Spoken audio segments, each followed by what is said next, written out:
So the webinar is now live.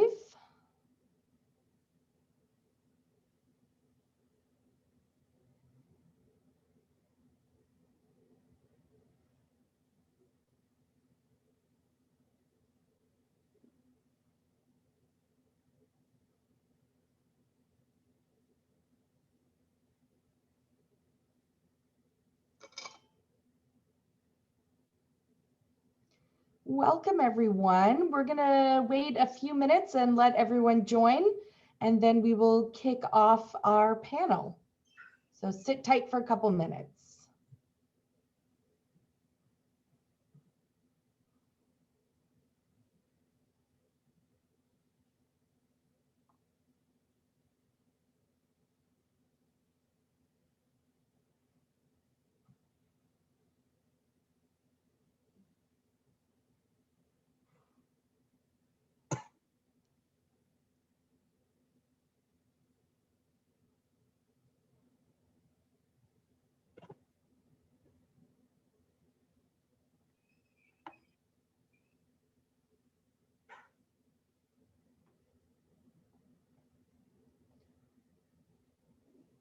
All right. I'm going to kick us off and we'll let people join as they arrive. First, I want to say a big welcome to everybody. Thank you so much for spending, if you're in Seattle, your early evening with us. If you're in other time zones, possibly your late evening with us. We appreciate you joining and supporting the Center for Women and Democracy. And we're thrilled to be able to bring you our panelists today.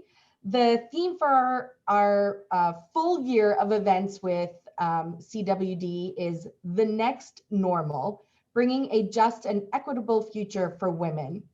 And tonight's panel is all about a conversation with the women behind the International Women's Day event and organization Be Bold. And I'm really thrilled to invite them, as I was involved in the very first Be Bold Again event many years ago, and to see what these women have done in growing the event, growing the impact, and growing the organization has been really inspiring. So we'll talk to Nikki Smith and Kate Eisler in a little bit. First, I want to do a land acknowledgement. If you're in Seattle or here in Washington State and you live and work in a territory of multiple Native communities, and if you're in Seattle in particular, you're most likely on the territory of the Duwamish or the coastal Salish nations. And so we want to thank them for their use of their land and letting us gather here together today. You can visit nativeland.ca to find out the different native lands that you live on. It's a really interesting site. I definitely suggest you go there and check it out after our event tonight.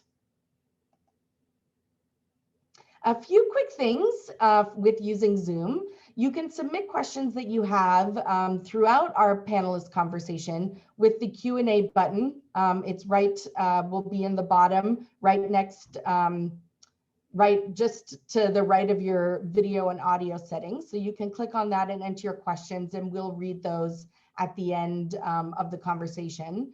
If you want to chat with other participants or even ask questions as we go along, use the chat function, and I will be monitoring that and helping to get the conversation moving there, and also to answer your questions if you need anything throughout the panel. Before we kick off our panel, I did want to welcome some new board members to the Center for Women and Democracy. We are really thrilled. We recruited through January, and we're really thrilled to welcome Rachel, Christine, and Erica to the board.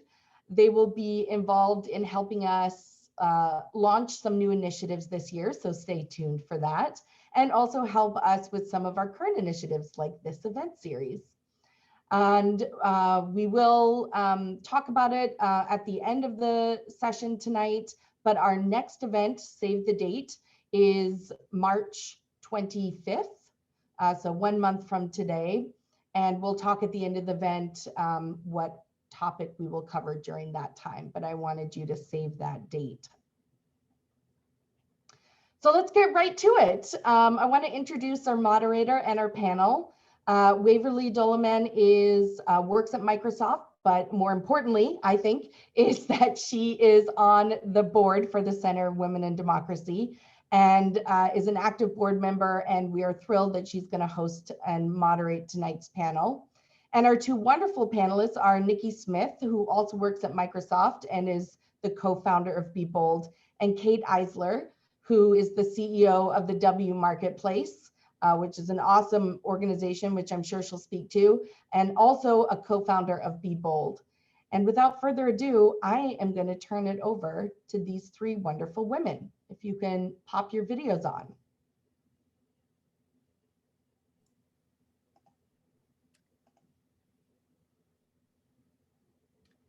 Thank you, Frances. I think we've still got everybody online. I'm so excited to be your hostess for this evening or maybe late evening, depending on where you are.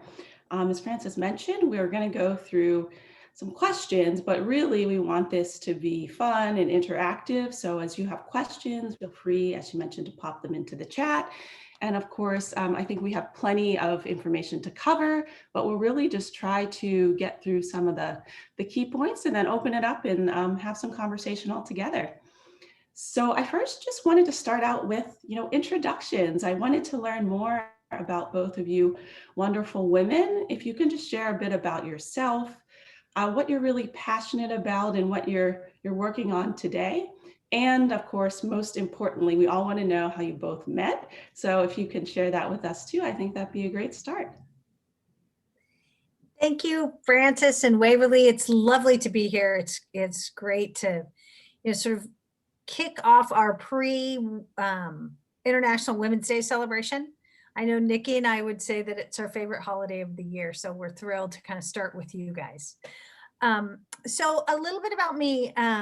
I worked in technology for about 200 years, I like to think, and most of it was outside the US. And I learned to appreciate International Women's Day outside the US. And when Nikki moved to Seattle, I had been back a few years and I was running a tech startup, and it was hard, and it was January and it was miserable. And, we started talking about what we were going to do and what would make us feel better. And Nikki said, well, how about an International Women's Day event?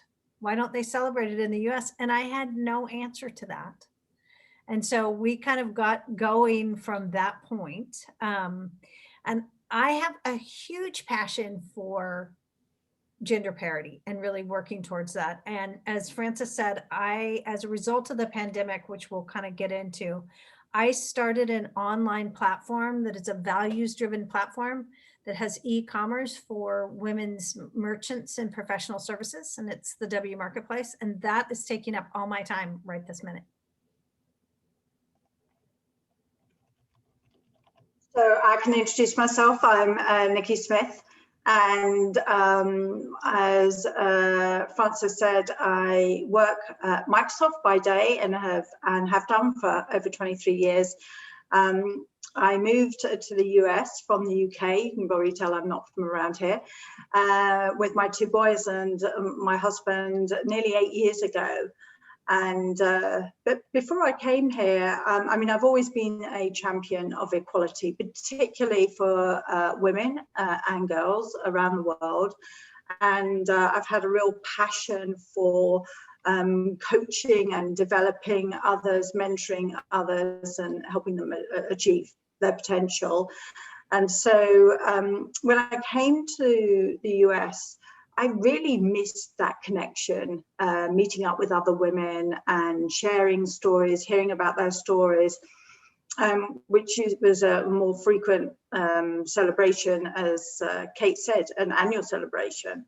I remember I attended a very grand event at the Houses of Parliament, and Madeleine Albright came to speak to us, and it was quite exciting. And I always recall the quote that she said, "Hell is for women who don't help other women," and I strongly believe that. So as Kate said, when I came to Seattle, I was really keen to build my network and meet other women. And so as there wasn't an event, we decided to create an event. And of course, we've not looked back since. So this year, we'll be celebrating and hosting our 6th event together.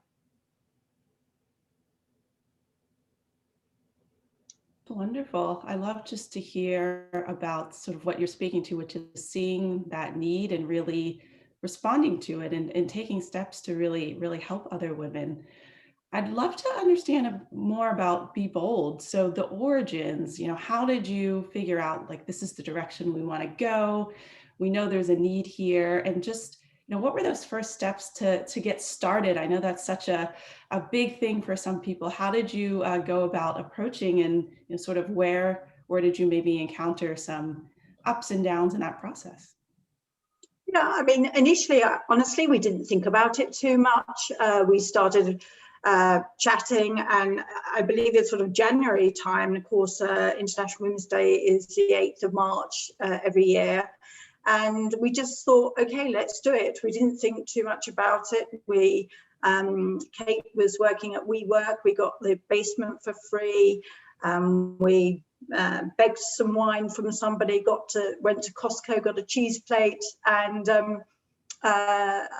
invited 4 women along who were doing some amazing things that we thought people would be interested to hear. And that really was our first event. But then, as we thought about it, we weren't really sure what demand we were going to have. And we had about 85 people, I think, who attended our first event. And people were so positive about coming together and listening from other women that we thought, we've got something here. And how should we develop it? So the next year, we partnered with a couple of other women and put on a bigger show at the town hall. And we started to really then see the power of sharing ordinary stories. Well, I would say extraordinary stories by ordinary women. Both Kate and I shared a belief that people like Sheryl Sandberg, while we're doing amazing work, didn't feel very attainable or accessible to people like us or others, younger women. And we felt that we wanted to share people who, just like us, who got off the sofa and started something and partnered with, either started something on their own or partnered with a great friend like I have in Kate. And our mission really has been inspiring and activating other women through stories. And I want to just speak to, Waverly, you brought up a really good point in terms of the obstacles. And so, it kind of sounds all great, but I want to be really, really sort of, Nikki and I sort of laugh and go, if you look under the hood a little bit, because I think that, one of the things that we are set on is being very realistic and authentic about it. And so we've had some very good success, but we've learned a lot of lessons along the way because we partnered with organizations that weren't necessarily as aligned as we had hoped. And so we learned that very early on that it is really important that you kind of vet who you're going to do business with and make sure that you guys are aligned. And, just because they're not in the same, share that passion as strongly, sometimes, they're great people, but they're just not the people that you need. We have been inundated occasionally with people saying we want to help, but when it comes down to, what is needed is roll up your sleeves and invite people and write social posts and, kind of get down into it. They go, oh, no, that's not what we want to do, kind of. And so I'd say there's been some challenges there, and we took on things that we have been fortunate enough to have found great support in. So literally we decided to go to town hall and figured out a way to project things, which was by the skin of our teeth, and to make a show there. The next year, we were smart enough to do a little research beforehand when we were at Benaroya Hall, and got help from professional people. And so that caused us to need to raise money. And, so it was a cause and effect. And we actually really sat down and planned it like a business. And that's what it's taken. And it is, I am so proud of it and so excited about it, because when you find people in the community that share your passion, they're going to work with you and they're going to support you. And that's what it really is all about. And that's how we've been successful at this.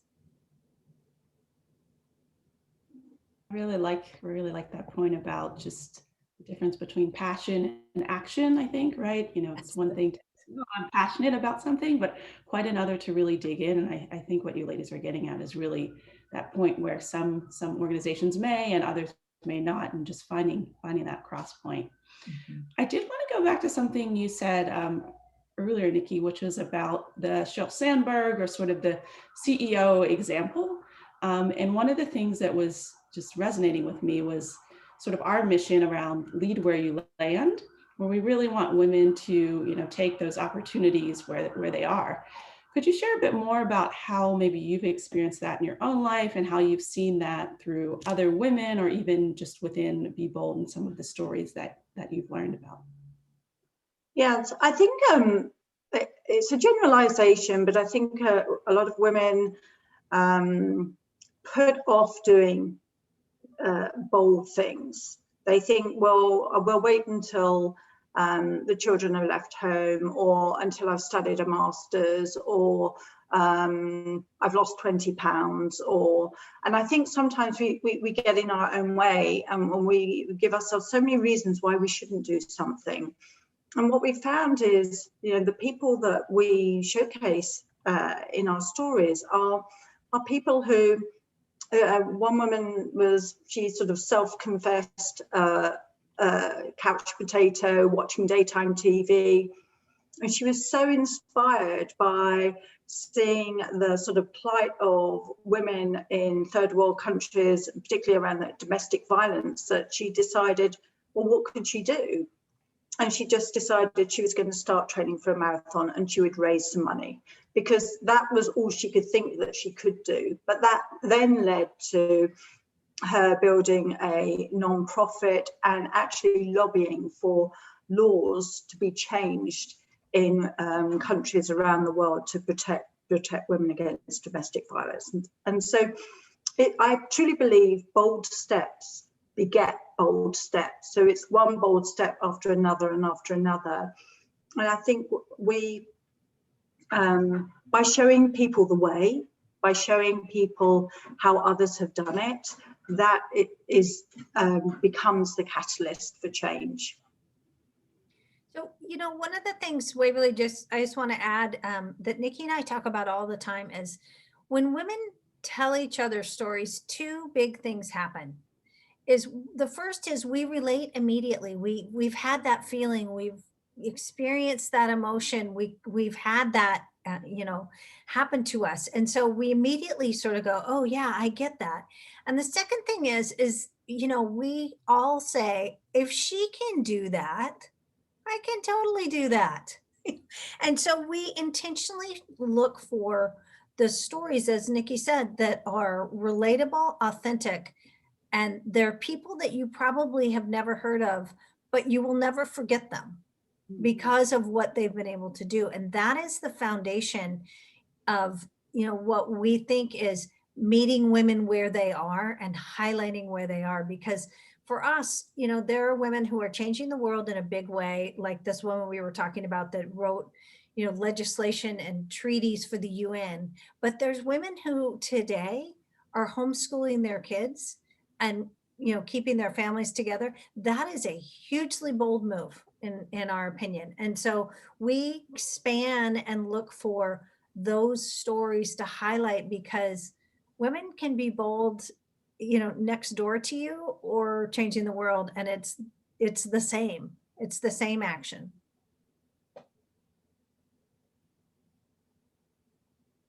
great. And it actually kind of gets me thinking to more of the how. So how do you see women, sharing more and, giving more of sort of that experience so that others can relate? What are some ways that we can do that more frequently and connect more, particularly in the digital world that we're living in right now? So Nikki, do you want me to go or? Sure, you can jump in. I think that digitally, to me, this kind of event is a great way to do that. The Be Bold Now event is a great way, but I would say seek out women. I have found in my career and through certainly this last year, when you ask someone to talk to you or for information, it is rare that they actually turn you down. I think the hurdle is asking. And I think that women so often are afraid to broach the subject and afraid to ask and to get people together and just, talk. We thrive on that. I would add too, as women, many of us are managers, business owners, community leaders, or peers of other women, and we have the opportunity to lift other women up, and if they're not raising their hand, nudge them to raise their hand. Actually, get them to see that they could do this too, that they can do more than they think, and provide an opportunity. And I think that's when women don't raise their hands, it's our responsibility to help them do that. And so we need to train women in, make sure that they have the opportunity to learn the skills. If you look at AI and machine learning, that is a male-dominated industry, and so consequences of that, of course, are that that will be biased information based on biased input if we don't get women trained on AI and machine learning and see that they have an incredible role to play and that they can become very successful in a STEM career. And so that's just one example. Another is to see that they are able to, if they're very socially minded, are able to run for office. There are organizations out there who are crying out for women to train to run for office. And so I think sometimes we just don't know all the opportunities are out there, and it takes someone else just to put them in front of you.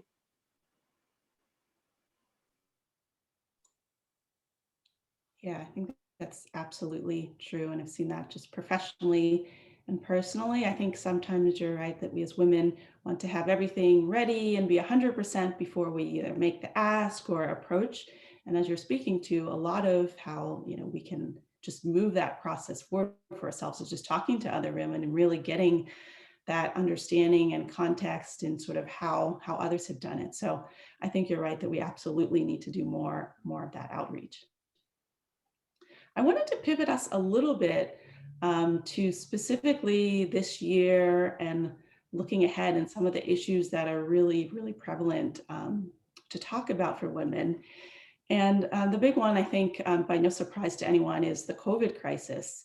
So in this particular era, I think something that you both probably feel really passionate about is how this is impacting women. Just wanted to understand a little bit about your point of view on that and potentially what you think women could be doing to support as we try to work out of this sort of crisis that we have right now. This is currently my favorite subject because I think that it is, let me back up and say last year when we had our event, it was March 5th. And it was the Thursday before the shutdown orders really happened around. And we were devastated. We were, we thought, oh my gosh, what are we going to do? And started reading a lot about what was happening to women and the disproportionate effects that all of the pandemic and the economic fallout was having on women.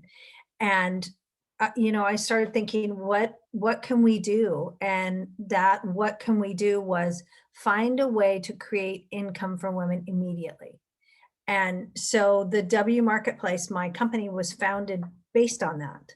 And as I look across our trajectory, so we have been live for only not quite 5 months. And we have seen over 300 women join our platform and find that community and find revenue opportunity for professional service providers and merchants both.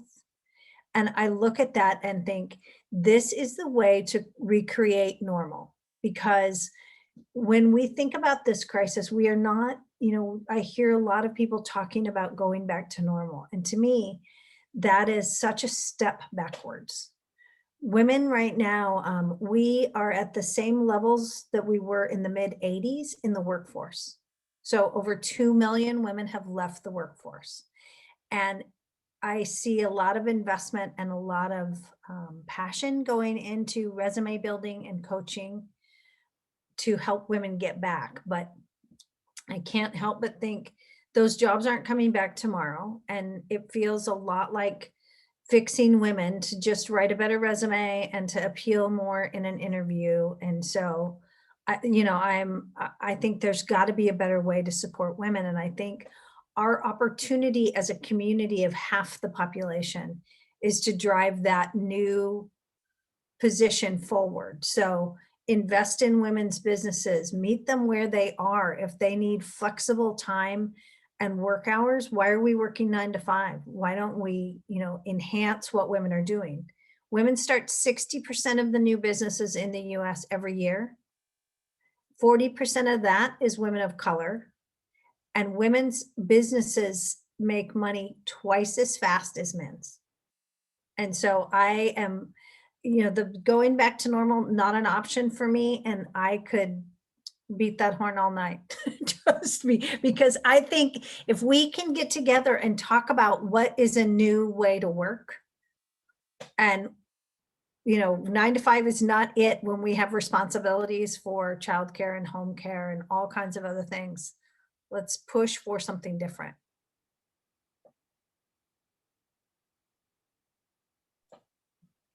Loved everything you just said. Nikki, any thoughts to add on COVID and women and the impact? Well, I think, again, I will say we have power. We have purchasing power. We can decide where we spend our money. We can either buy all of our products on Amazon, or we can go to a marketplace like the W Marketplace or other marketplaces and other organizations that are run by women, that sell products that are produced by women, or services that are created by women. And we have the ability, we have incredible purchasing power to really put our money where our mouth is. And so, it's very convenient to buy from places like Amazon. But actually, if we took a bit more time, we really can change. We can change culture. We can really challenge the status quo. But it's creating new habits. I mean, one of our speakers for Be Bold this year, Donna Sarker, she has started a fashion studio, and the catalyst for that was that she wanted to challenge the fashion industry. The fashion industry is all about quick, fast fashion at the cheapest, produced at the cheapest amount possible. So somewhere along the line, someone is not getting paid the proper wage for producing this fashion. And then, of course, the fashion is produced for women of a certain size, and most women aren't of a certain size. And then, of course, the fact that it's not sustainable fashion means that that's not, good for our climate. And so she challenged that, and she's all about, slow fashion. And I think those are the things that we need to start thinking about. We need to start thinking differently. And to Kate pointed out, we're not going back. Back wasn't normal. Back wasn't good. It just wasn't good for for many of us, and certainly not for women, and particularly for women of color. And so we need to challenge the system, and we need to drive the change, and we can do a lot more than we think we can. Yeah, and I think you're both alluding to, again, we sort of talked about bold steps that can be incremental. I think here too, it's also that those decisions, right? Like if we can make a decision to go one way or another, and collectively, all those add up to something. So that consciousness, I think, is really important.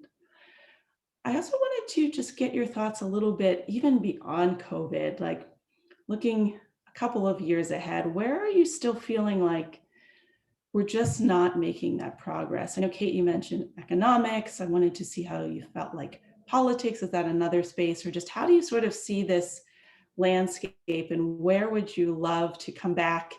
We do a panel together again in 3 years and you're like, we've made so much progress in X. And I know I told you that was a challenge before, but here we are together. Sort of how are you viewing just sort of the landscape if we look even beyond COVID today for women? So I think I would love to say, oh my gosh, I think it's going to be really bright. But, part of the mission of Be Bold is to ground what we talk about in data. And so, it has been highlighted in the last few years, but even before, so I want to say, 6 years in, we are very committed to talking about facts and where we stand.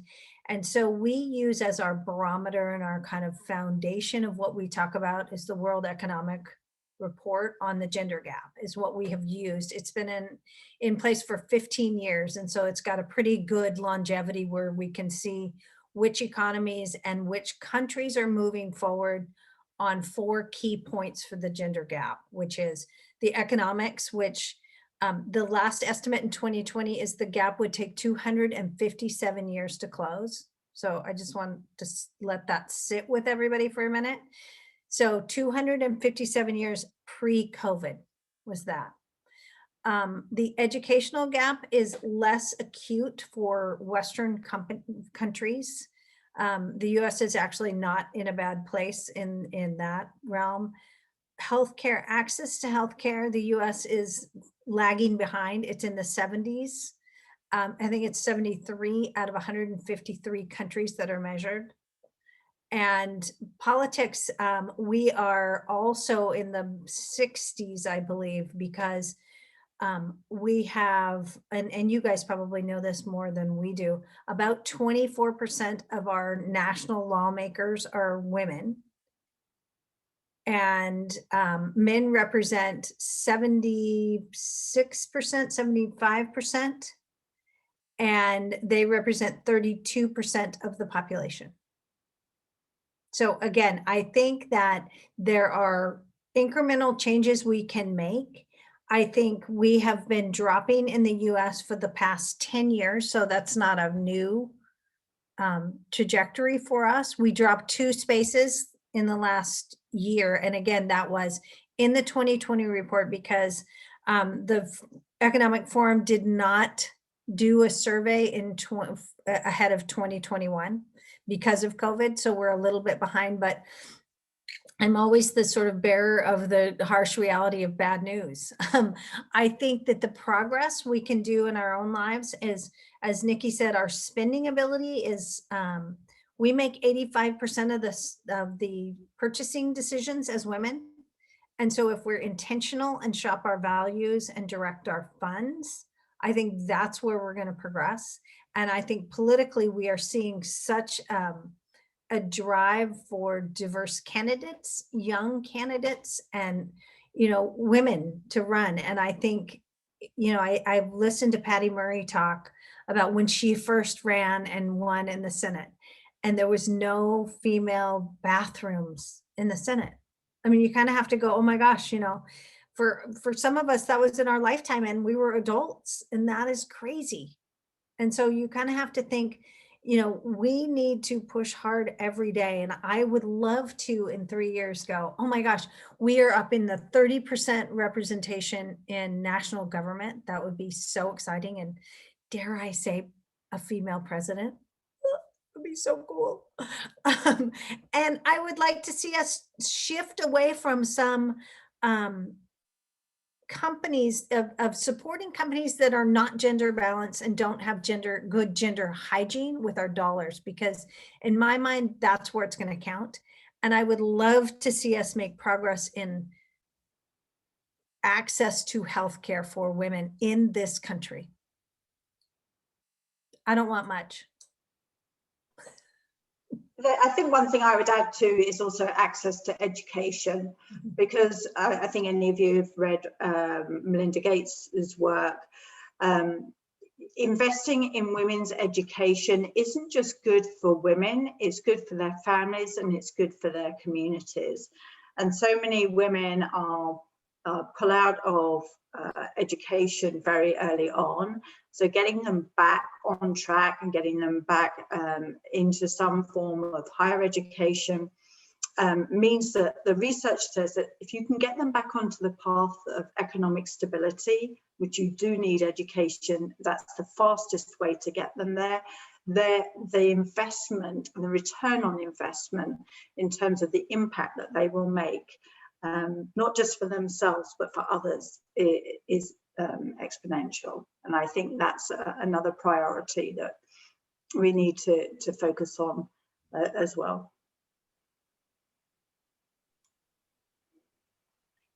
Yeah, I think these are all great ways to think about it. And just again, sort of the different dimensions, political, economic, social, small and big steps. There's just a lot that we can do. And hopefully in the 3 years coming back, some of these will be talking about how much progress we've made. So we've gone kind of all the way back to the origin story, talked a bit about sort of leadership and presence, and then we talked about COVID, and we're kind of looking ahead. So I want to just bring us back almost to sort of where we started with International Women's Day.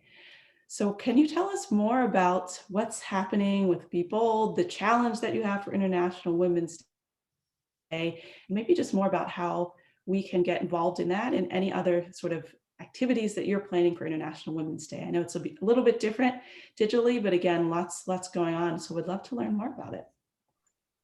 Yes, so this is our 6th year, as I mentioned earlier, and normally we will meet at, certainly for the last 3 years, at Benaroya Hall, and we would collect for a nice reception and preceding the event. So of course with COVID, everything's gone digital. So this year we are having a pre-show event, which starts at 6 o'clock on the 4th of March, and I'm hoping that Waverley and Francis will be able to share the link for everyone to register.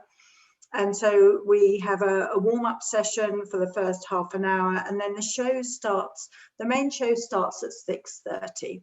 And we have a lineup of 3 amazing performers. One is a girl band, and the 2 other performers are women. And we also have 5 speakers as well. So if you're familiar with TED Talks, it's very much a short TED Talk style delivery with some interviews thrown in. And the main show normally lasts for about an hour and 15, so not long all up. And we want as many people to come as possible.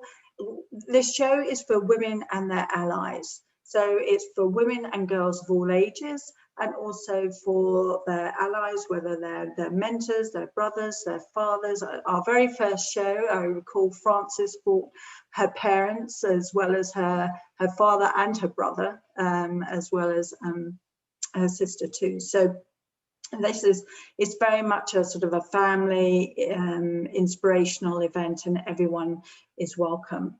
And so that's the 4th of March, which is a week today, I believe.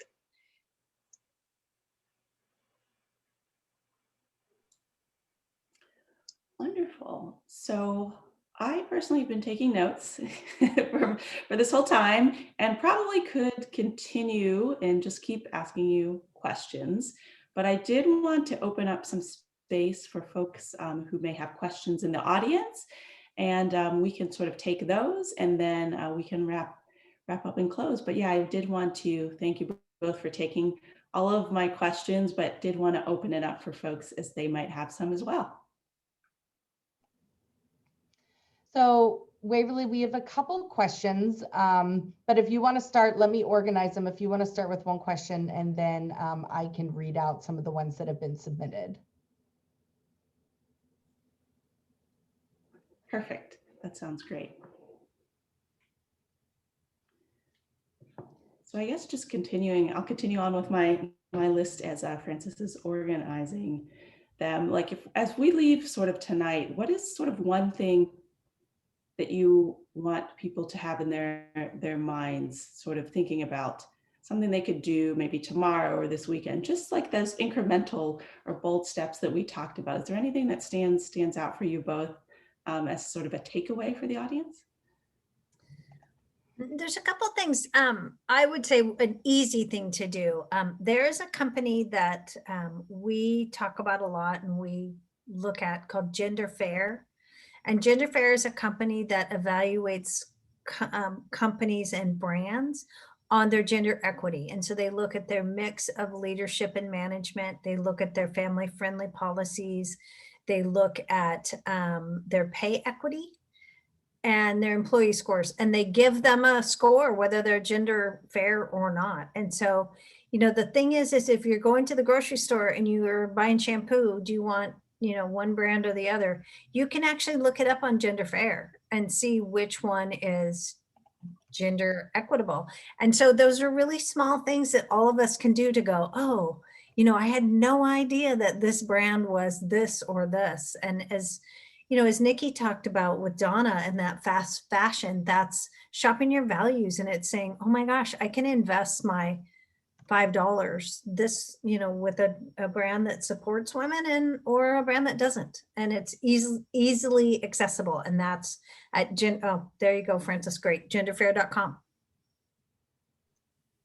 I think to add to that, you know, we have time, treasure, and talent to give. Right, varying quantities over our lives. Obviously, when we're those of us with children, and particularly young children, that takes up a lot of time, and we don't have so much time to give. But at various stages over our lives, that's what we have. And so there are plenty of organisations out there who are looking for talent to help them, whether it's fundraise or if you have digital talent in terms of web coding, they're looking for help on designing the digital experiences of nonprofit. If you're great at fundraising or have got a group of friends who you can get together and do some volunteering for an organisation. There are so many organisations that are looking for that help. And so, you know, as well as shopping your values, think about where you're spending your time. Are you spending your time where your values that are aligned with your values, that are progressing the experience for women and girls? And I say also ask yourself what you're passionate about. You know, we always say we never have enough time. But if you're truly passionate about something and you can get a buddy to be a partner with you as well, there is no more rewarding thing than whether you're doing a sponsored walk or helping to volunteer or joining a board of a nonprofit, or even, you know, at work. Putting on an event for women to talk about some of the issues that women are facing. Women are facing some really tough issues at work right now, and just providing a safe space to talk about it amongst each other and offer advice and expertise, or just a kind ear. Sometimes that's all it takes. So there's a lot more you can do than you think. I love that, a kind ear. That resonates with me a lot. We do have a question from, one of the questions from the audience is a little bit more tactical, but they would like to know about your fundraising strategy for Be Bold Now. So what we've done with that, in fact, this year our event is actually free. We are dependent on corporate sponsors and donations this year because we wanted to make it more accessible than we ever have. And so what we have done with fundraising is really provide the information. I'm a little bit of a numbers person. I know you guys never would have guessed that as I spit out numbers all the time. But we actually provide that sort of education to sponsors, and we pick those sponsors that are, again, that we believe have some, if they're not completely gender equitable, they have the want and the will to become. And so we give them information around where we sit in the gender gap and what International Women's Day is about, because lots of people don't know about it. You know, it's not a common thing. We are very culturally adept at celebrating Mother's Day, and that's the Women's Day. But, you know, Nikki and I will both tell you that we are both mothers. We have 5 boys between us. I have 3, she has 2. And being mothers is great, but it is not who we are in total. And so we talk to sponsors about acknowledging and recognizing women's contributions across lots of areas of our lives and our worlds. And then we ask them to support this raising awareness. And we do it in sort of bite-sized pieces and, you know, put together sponsor packages with visibility and, you know, our social media and things that are very traditional, but really it's grounded in social responsibility, I would say. I think the other thing is you'll be surprised at how many people will give their services for free, or discounted, heavily discounted, particularly for non-profits. So, you know, we have been so lucky to have people who, we have a production company who produce events for a living, and they provide their services free of charge. And so there are some things that we have to pay for, but you'll be amazed at how many people, just because their values align with ours, they want to give their time and they want to give their talent and help us make progress against our goals. And so I think that's something else that women are not very good at, is asking for help.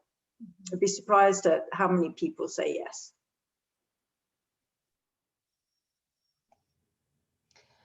We have another question, Kate.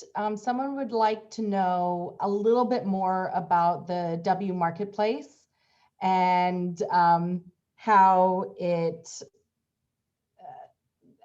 contributing to the success of women. Just a few more details around it, other than just go there to buy something. Absolutely.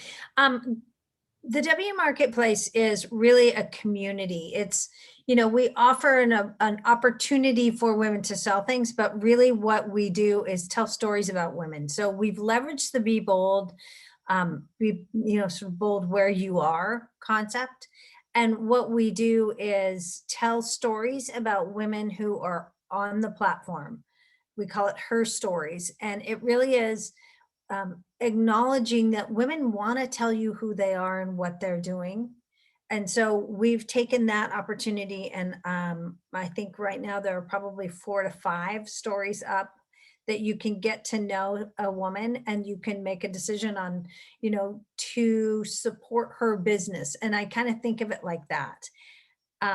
For business and professional service providers, there's a whole community behind the sales wall that we interact with one another. It's been a really interesting ecosystem that has developed. So if you're a coach or maybe an attorney and you may not have a great logo and may be just pivoting to online and you may not be familiar with how to get online, we orchestrate other resources that we have on the platform that provide you with design services and a package that'll set your brand page and your product offerings up on the W Marketplace to be found.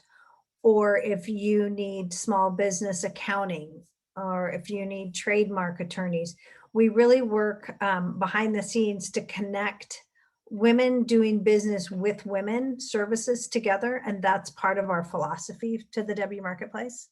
And so we're a resource, we're an online platform.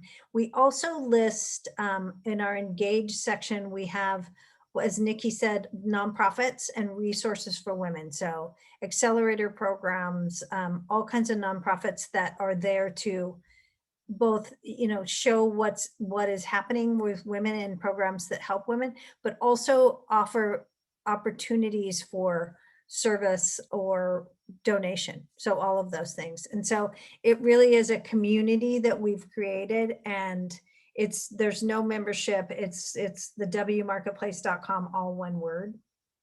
And our mission really is to be the economic engine for women. And that's what we talk about. Amazing.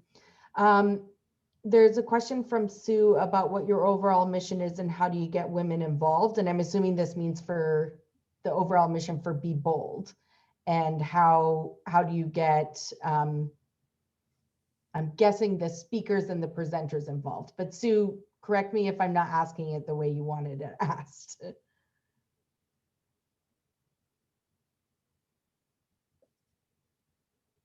So I'll start with the speakers and then we can talk about public involvement, Nikki. So the speakers are really, I would say that our team is small but mighty. There's really Nikki, myself, and three others that kind of are all with us all year round. And we really listen all year. When we meet people, it just becomes oh my gosh, that would be a great story. And we spend a lot of time talking all year round about those people that we identify through our lives, through everyday lives, and things that we read or things that we see. And then there's lots of opportunity to get involved and have the opportunity to tell your story. So Nikki, do you want to talk about that? Sure. So we also collect stories. So if you go to our website, Be Bold, so BBOLD now.com, there is a stories section, share your story section, and we ask people to submit their stories to us, and we will feature them on our site so that we can share them with others and they can share their stories with whomever they want to. And so that is something that we enable. In terms of, we've built an incredibly loyal following for our events. People come time and time again, year after year. It's one of their favorite nights of the year. And I have a couple of men in the team, the broader team that I work for, and they come every year, and they bring next year they bring their wife, and then the following year they bring their children, and then their brother-in-law and their sister-in-law, and I mean, certainly when we've been on the stage, you can sort of feel the love out there. It'll be kind of difficult, I think, this year. So we've built this loyal following, and so and people take different things from it. Kate talked about the stories. It's really hard to know which one's going to be the favorite story because everyone has a different favorite. And we think, oh, that's going to be the favorite story. And then someone will go, no, that was my favorite story. And so there's really is something for everyone. And that's how we try and balance it so that no matter what your interests are, there's something, something that everyone can enjoy. And we just want people to go away because it is actually a celebration. We are shining a light on all the work that still needs to be done to close the gender gap, but first and foremost, it's a celebration of all the achievements that women have made this far. And so that's what we want people to go away with, feeling that they've attended a celebration and feel inspired to take action in their lives. Perfect. We had someone raise their hand. I apologize. I'm not sure the way you pronounce your name. It's either Inga or Ingi. you're unmuted if you'd like to ask your question. Mine isn't a question. It will be a question at the end, but I wanted to let you all know that Women's Studies and Women's International Days in Seattle were alive and well in the 70s and 80s.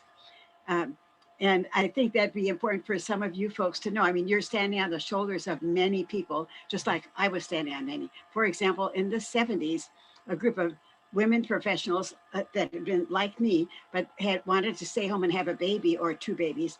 And they want to get back in the workplace, but they want to get back part-time.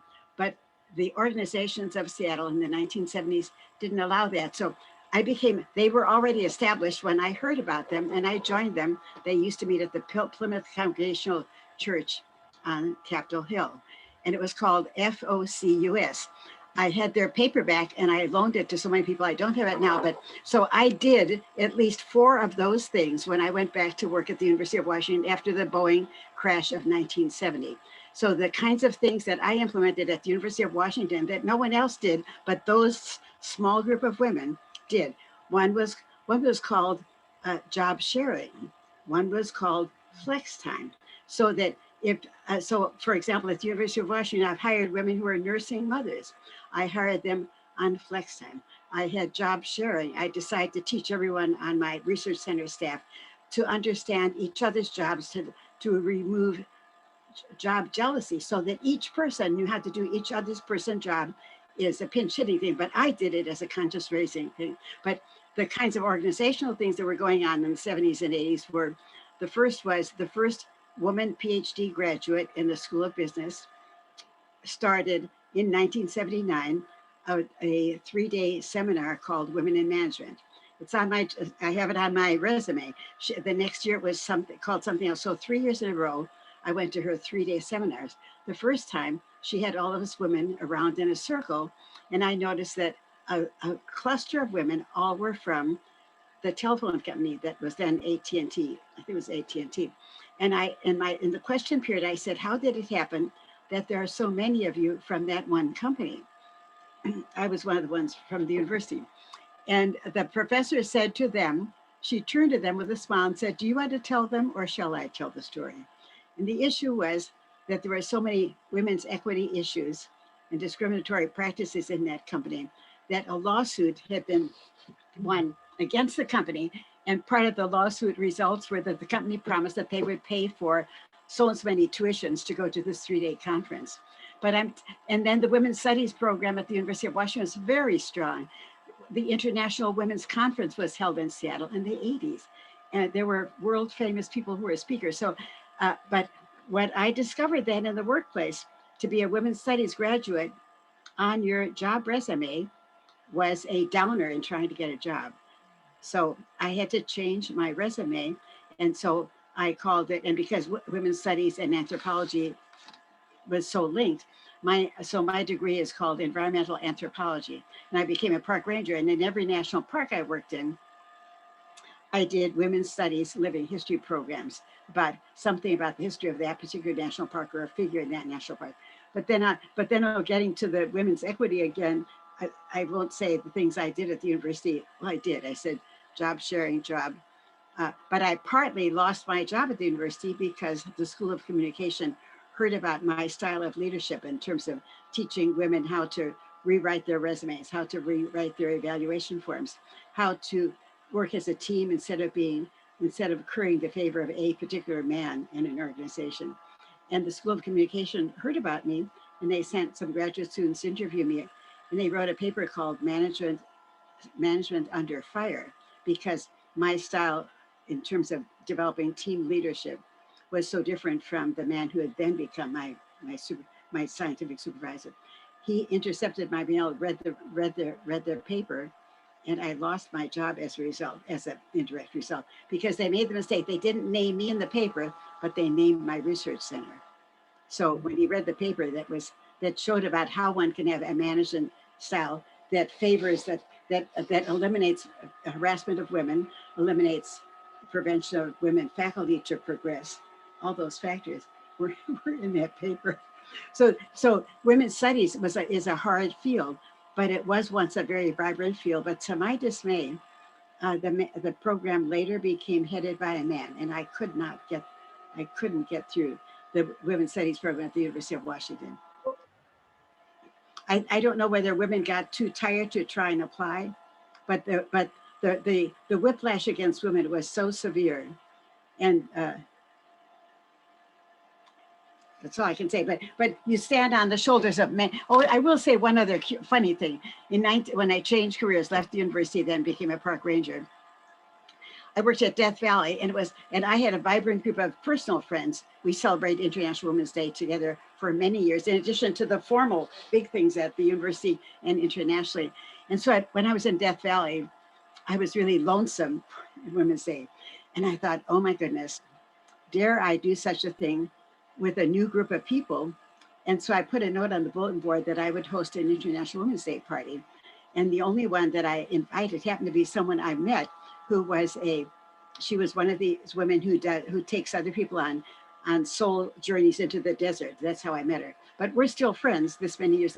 Anyhow, the superintendent of the national park came, and practically all the women employees came to my International Women's Day celebration in Death Valley. And it was in 1988. But that was after I'd been celebrating in Seattle.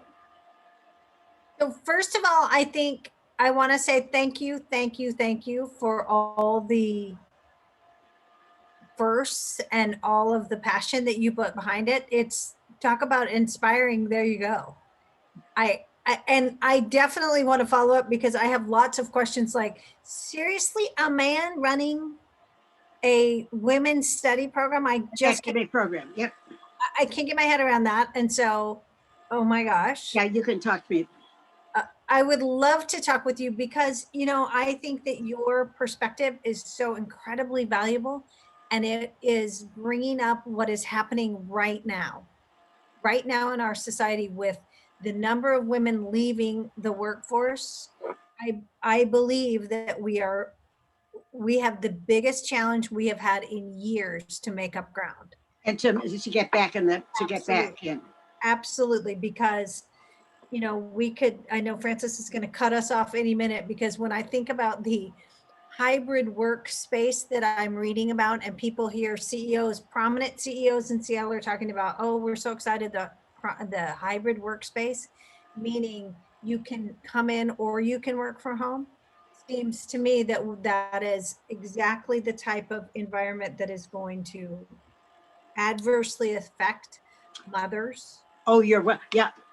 That is a man and a young person's working environment, and we need to push back, I would say. And so let's come together and continue this conversation, because this year's theme for International Women's Day is challenge.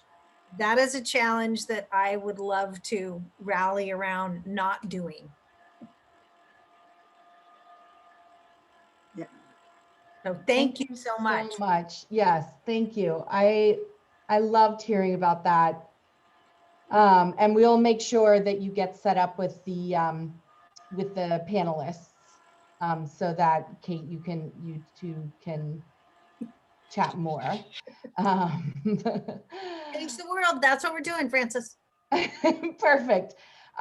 We are at time. I don't want to hog people's evenings. I am going to let Waverly close us out. I'm going to share our final slide.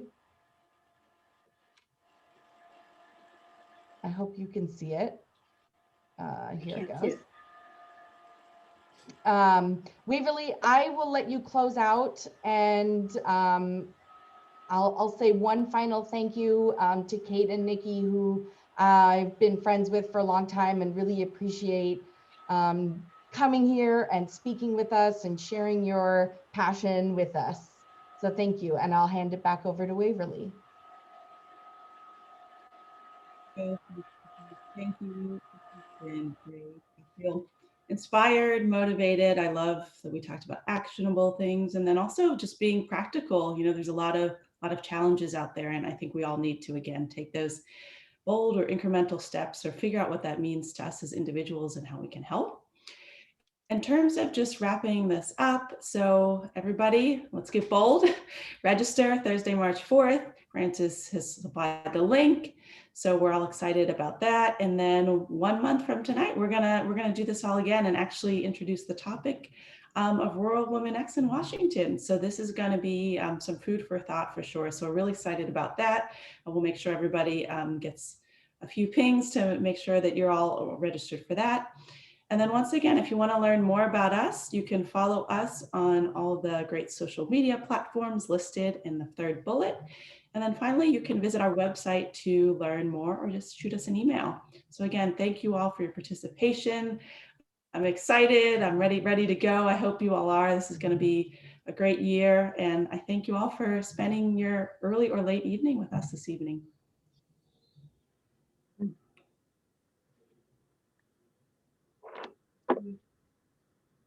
Thanks, everyone.